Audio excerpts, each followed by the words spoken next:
Growing up Catholic, I always loved it when my mom told us that she'd signed us up to be ushers. I really love the part where we got to greet people and hand them a program and say good morning. I still love that part of Sunday morning. But even more as a kid, I loved the part where we got to make sure that the offering basket was passed around. Children would smile as it came their way and throw their coins in, and my grandpa and all the other grown-ups would nonchalantly drop in an envelope that I understood had a check in it. Now, when I wasn't an usher and the basket would come our way, a few minutes before, often my grandma, who sat down the pew from us, would pass us each a little baggie of coins that we knew came from her coin purse. And then we got to take those coins and they became our thing that we got to drop into the offering basket when it came our way. Not everyone feels the same way about this ritual of church life that now in the pandemic we do a little differently. Not everyone appreciates making money so visible, so central to our community life, especially in this hour where we mean to be setting aside to tend to the most important parts of our life, the essentials of our life. Despite money being a very big part of our lives, a huge determining factor for how our lives to go, money makes us squirm. We'd rather not talk about it. It is a kind of taboo subject, let alone censor it as one of the few things that we regularly engage every single week, Sunday after Sunday. How awkward of us, how shameful. Whether we have a lot of money or none, or somewhere in between, money is often a source of shame, especially for people enculturated as white and middle class, as many in our congregation are. We inherited the idea of money as a source of shame or as something that we cannot talk about from the English, from the English colonizers, whereas Lisa Cressman writes, the wealth of others was easily estimated based on the amount of the land that one owned and all it required to build up and maintain it. A person's wealth in that time and place, and the status and power and prestige it implied was self-evident, which meant that people who had money didn't need to talk about it, right? So therefore, those who talked about money were the ones who didn't have it. The discussion of money became associated with being in a lower class, and to be classy meant not talking about money. Surveys show that on a list of topics, people consistently rank money as the hardest thing to talk about, harder to talk about than politics or religion or sex. One study showed that people are 7 times more likely to talk about sex with somebody than discuss their salaries. We don't talk about money, but that doesn't keep money from impacting us or our capacity to live lives connected to that which is most essential.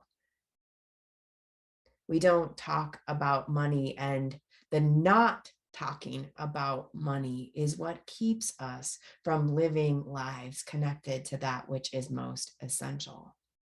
Money, after all, is one of the most critical determining factors of our individual and collective lives. Individually, in the practical and very basics of essential sense, in terms of how much we worry about money or struggle to have enough money, impacts our emotional and physical well-being every day, in nearly every moment. And collectively, money is the tool that perpetuates inequality generation after generation, and money is also the tool that could foster change, facilitating the creation of the beloved community. Not talking about money doesn't make money's harms less likely, but only perpetuates systemic inequality and individual injury. Not talking about money leads people to make uninformed decisions about debt with lasting generational consequences. Not talking about money leads people to fail to negotiate a fair wage, maybe even to understand what a fair wage would mean. Not talking about money leads to people continuing to have unequal access between spouses to money.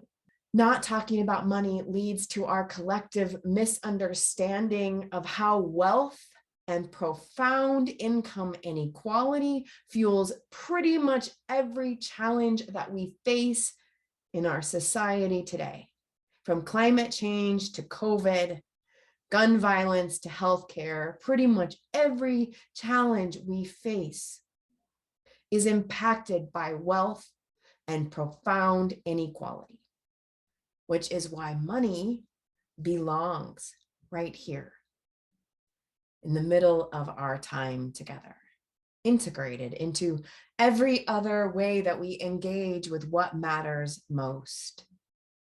And it is why in this series where we're talking about what is most essential in life, we had to spend this service, this time talking about money very directly, because we don't talk about money. We don't talk about money, but that does not change the way that it is connected to that which is most essential in our lives. And actually not talking about money just inhibits us from using money as a tool to tend to that which is most essential. We need this community, this place where we are tending to those most essential things, to be a place where we heal that shame. I mean, we need it to be a place where we heal all our shame, including our shame about money. So that instead of being an obstacle to what is most essential in life, a stand-in for what is most essential, money can lead us to a deeper connection with the truer, more beautiful world that we long for. This idea, by the way, is basically the opposite of what I learned about money growing up. In my family, money was not a source of healing. It was a source of confusion. And definitely it was a source of shame. Money is a thing you always need more of, I was taught, more than you have. Growing up, I learned a kind of mode of magical thinking. Like if you think you need something, there will somehow be money to pay for it, even though repeatedly we reaped the consequences of that not being true. I learned that the good people planned with what they would do with their money in advance and then did that. And I also learned that we were not, in that way, good people. I learned that we, our family, would likely never have enough money for vacation or for my parents to retire. But we always somehow had enough money to go out to dinner on Saturday night after church. I learned that banks can be very kind while telling you the most devastating news, and that you can work endlessly your whole life and still end up bankrupt. I also learned that how much money someone has actually has nothing to do with who they are or how much goodness they deserve. We all have our stories about money. We all have the ways that we were taught implicitly and explicitly to understand what money means and how it works. Even if we believe entirely otherwise now, these stories we were taught live in us individually and collectively and influence us in all sorts of ways because we were taught not to talk about it.